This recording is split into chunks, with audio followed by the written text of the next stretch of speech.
대통령이 민다고 그래서 국민이 따라가질 않아요.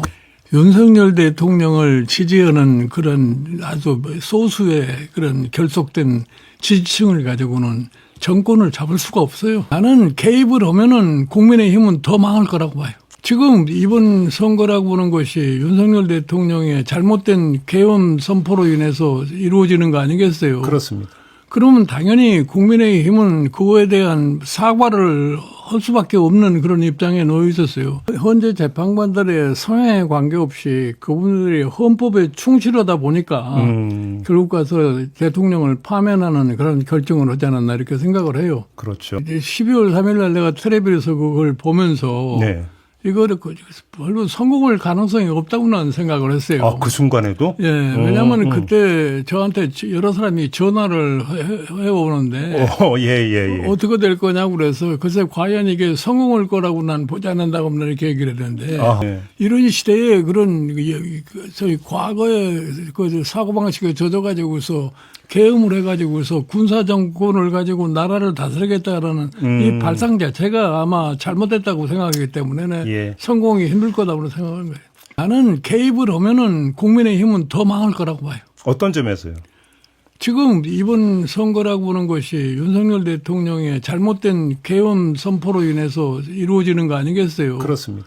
그러면 당연히 국민의힘은 그거에 대한 사과를 할 수밖에 없는 그런 입장에 놓여 있었어요. 예를 들어서 제가 국민의힘의 비대위원장으로 80년에 들어가가지고 있을 적에 네. 제일 먼저 얘기한 게 뭐냐면 박근혜 대통령의 탄핵에 대한 대국민 사과부터 내가 해야 된다고 한 사람이에요.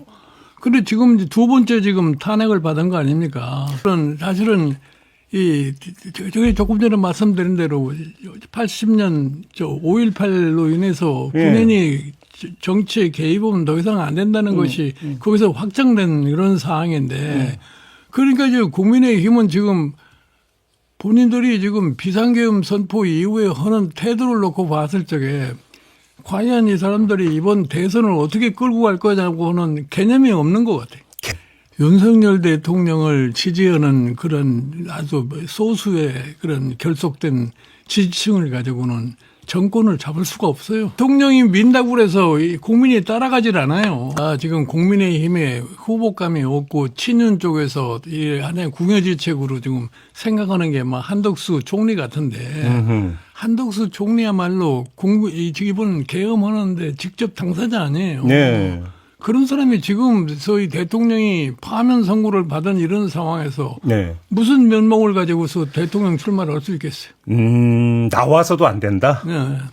나와서도 안 되고 나와도 되지도 않아요. 되지도 않아요? 네. 지금 이 국민의힘이 친윤 쪽에서 예. 당내에 마땅한 후보가 없다고 생각하니까 예. 뭐 궁여지책으로 한덕수를 생각하는 거 아니에요. 예. 과거에 우리가 박근혜 대통령 탄핵하고 난 다음에 한번 경험을 해본 거 있잖아요. 당시에 유엔 사무총장 하던 방기문 씨를 갖다 대통령을 만들겠다고 그래서 당시에 새누리당 일부 저희 국회의원들이 쫓아가서 했지만 결국 가서 못하고 만 거 아닙니까? 그러니까 본인이 현명한 사람이라면은 태도를 분명하게 밝혀야 할 필요가 있다고 생각을 해요. 그래요?